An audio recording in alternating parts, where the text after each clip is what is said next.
Bismillahirrahmanirrahim.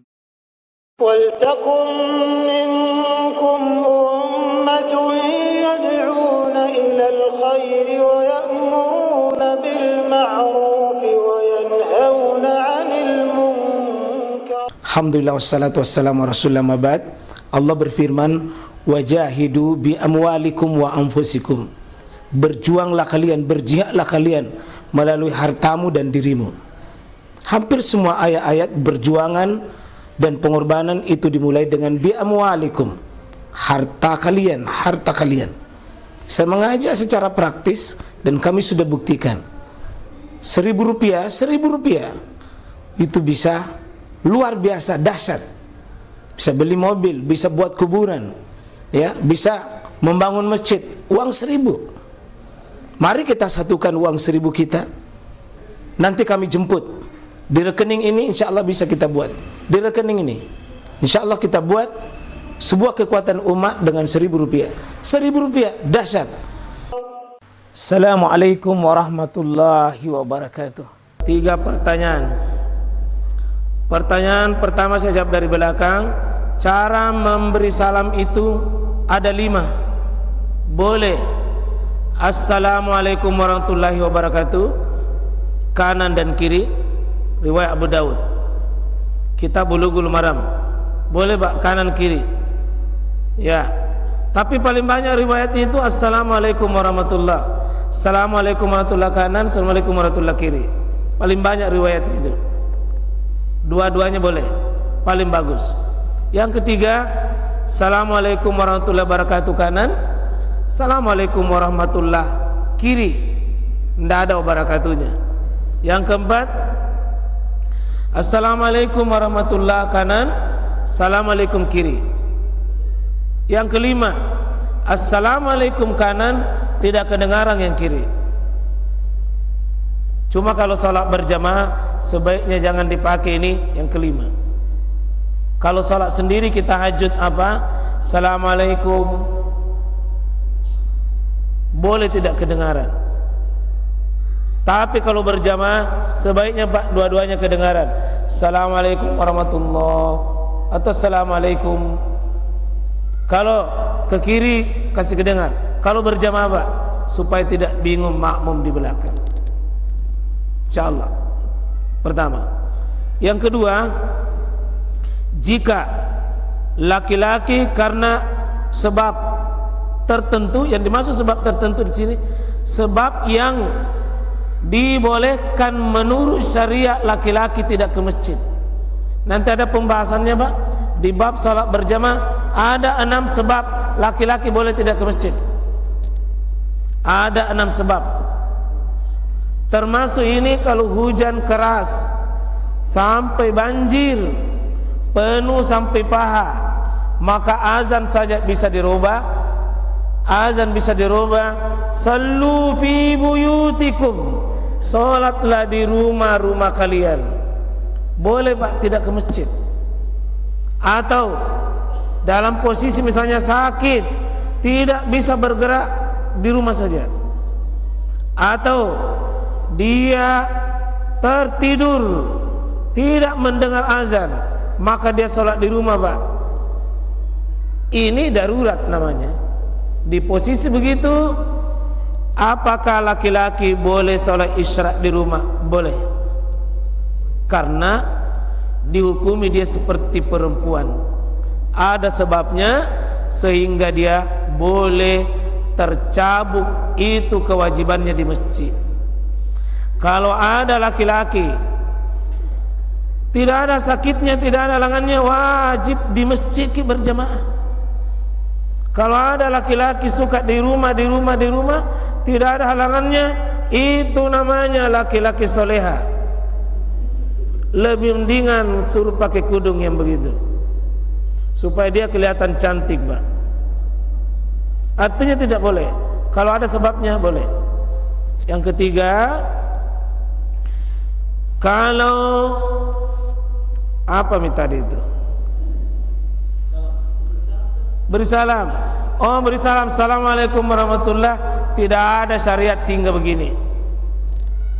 Maka assalamualaikum warahmatullah, assalamualaikum warahmatullah. Tidak mesti begini Pak, assalamualaikum warahmatullah, assalamualaikum warahmatullah. Tidak perlu singgah. Ini bukan tari Aceh. Oh, tari Aceh begini.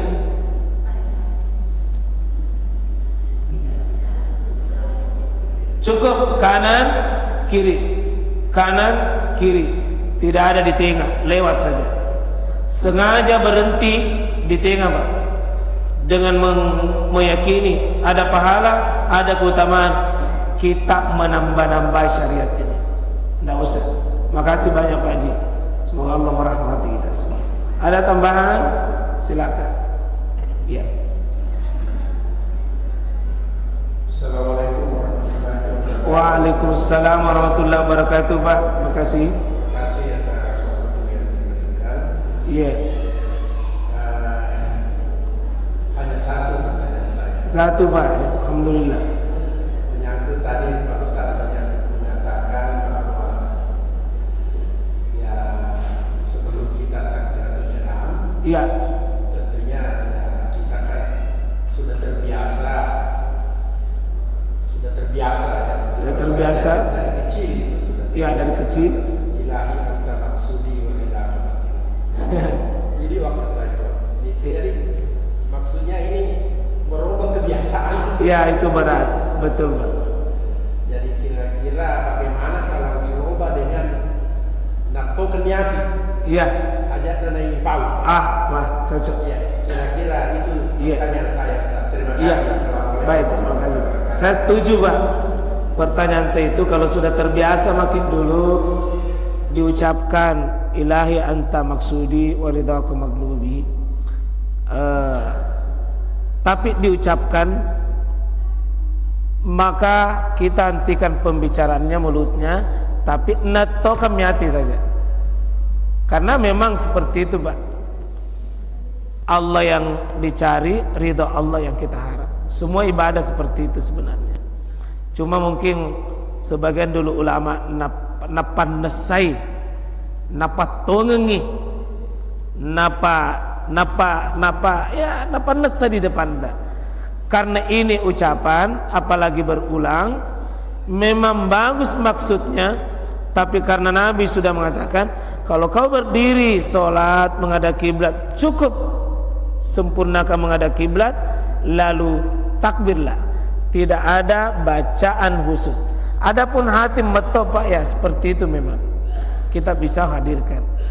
Jadi karena dari kecil sudah terbiasa, kita belajar untuk mulut tidak usah mengucapkan itu. Karena seandainya itu baik Pak, pasti Nabi yang duluan lakukan. Dan kalau baik pasti Nabi ajarkan. Kalau kita ya cukup meniru Rasulullah. Nabi tidak membaca, kita tidak usah baca.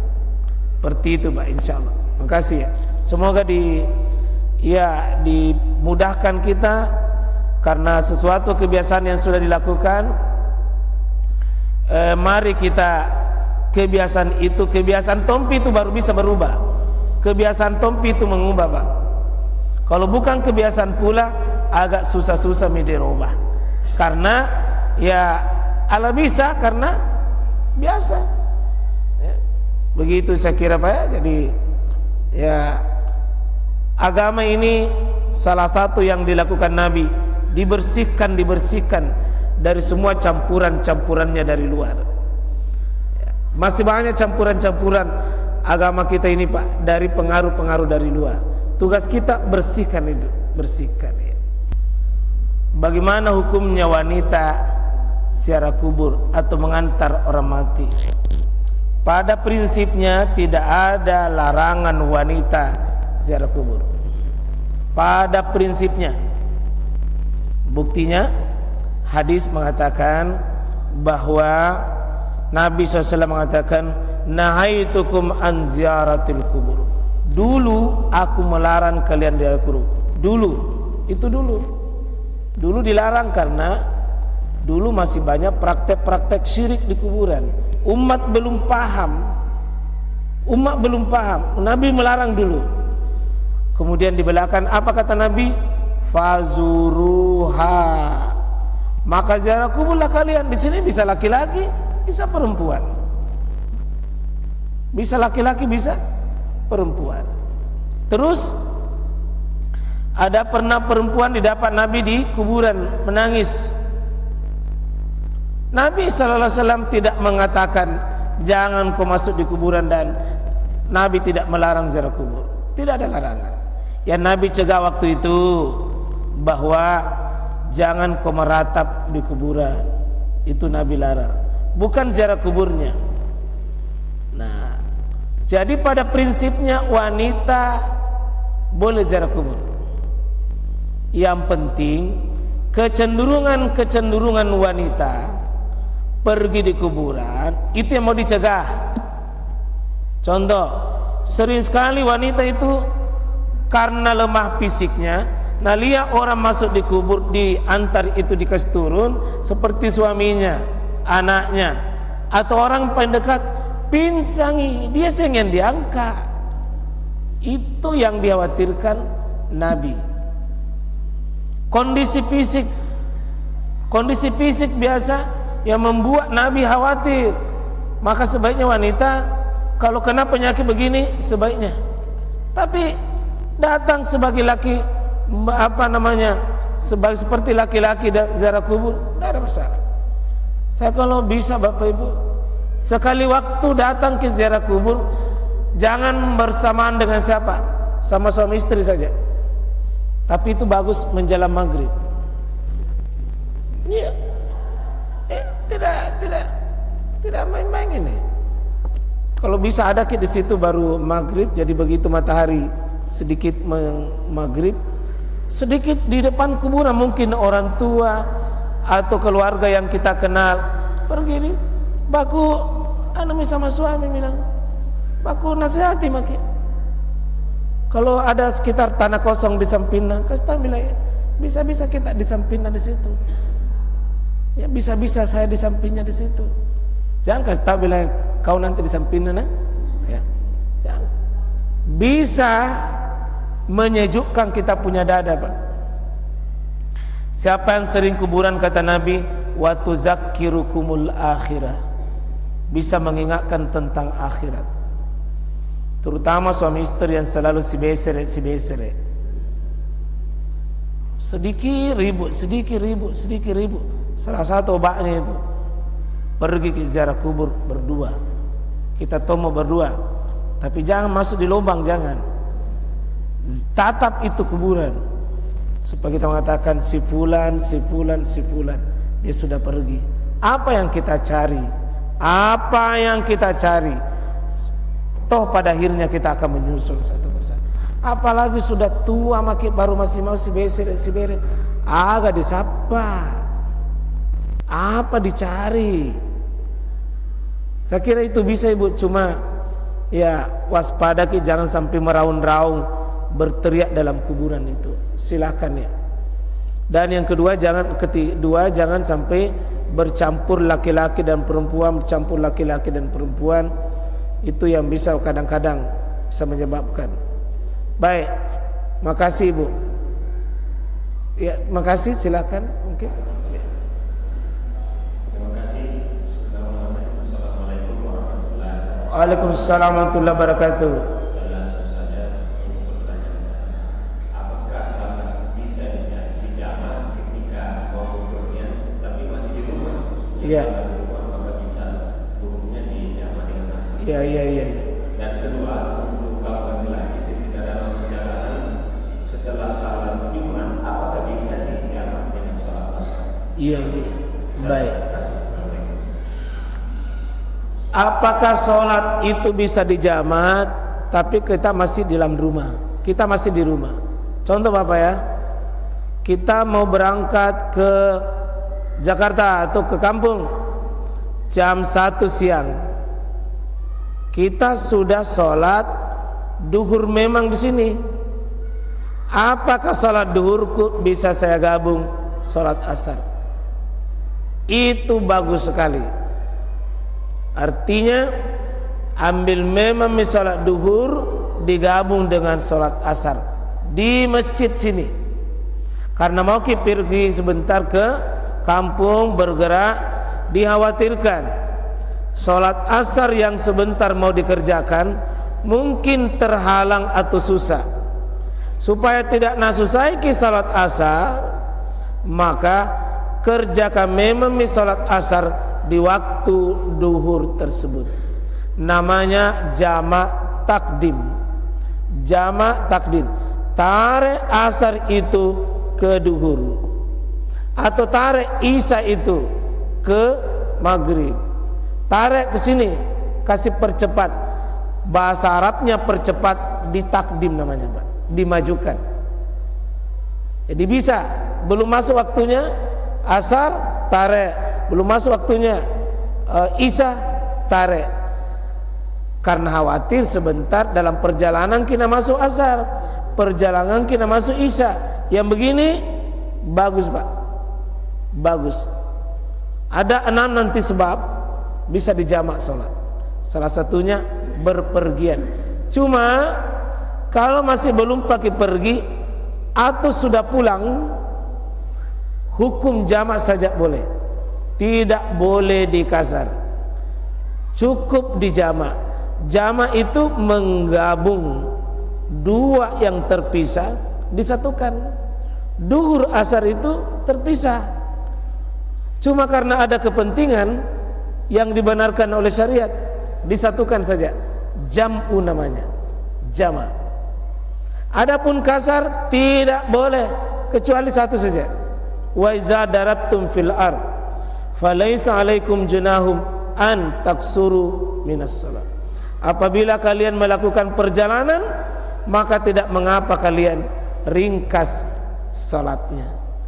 Diringkas itu 4 menjadi 2. Kalau belum pakai berpergian tidak boleh, atau sudah berhenti berpergian sudah pulang tidak boleh lagi. Cukup dijamak, tidak ada kasar. Seperti itu, Pak ya. Yang kedua, dalam perjalanan musafir, apakah sholat Jumat bisa dikasar, dijamak ya, dijamak dengan asar? Ulama berbeda pendapat tentang hal itu, Pak. Ada yang membolehkan dengan merubah sholat Jumat itu menjadi duhur saja. Kenapa? Dalam perjalanan. Dalam perjalanan itu gugur kewajiban Jumat, bisa menjadi duhur saja. Ketika duhur bisa dijamak dengan asar. Ini pendapat seperti Jamaluddin As-Suyuti misalnya, itu boleh, bisa ya. Kedua, saya masih memakai sekarang, Pak, pendapat ya, jika saya berpergian, saya sholat Jumat saja, Jumat saja, dan saya tidak lanjutkan dengan asar. Nanti asar pada waktunya, tapi asarnya cuma 2 rakaat saja. Cuma 2 rakaat saja. Karena saya belum dapat riwayat secara sahih yang qat'i bahwa Nabi pernah menjamak. Saya belum dapat. Tapi tadi itu ulama yang membolehkan, begitu dasar hukumnya. Sebagian ulama tidak pakai begitu, betulan saya ikut tidak pakai begitu. Tapi kalau ada yang pakai begitu, Pak ya, tidak boleh disalahkan. Namanya pendapat. Pendapat itu ya kita hargai pendapatnya orang lain, selama memungkinkan untuk dipahami seperti itu, Pak. Bapak sering ke daerah, Pak? Sering ke daerah? Nah, bagus pertanyaan itu. Bagus sekali pertanyaan. Kalau sering selama ini Bapak sudah jamak ya, Pak? Jamak sebelum berangkat bisa digabung, Pak. Kalau sudah pulang juga, misalnya sudah sampai di rumah, maka hukum cukup jamak saja, tidak boleh kasar.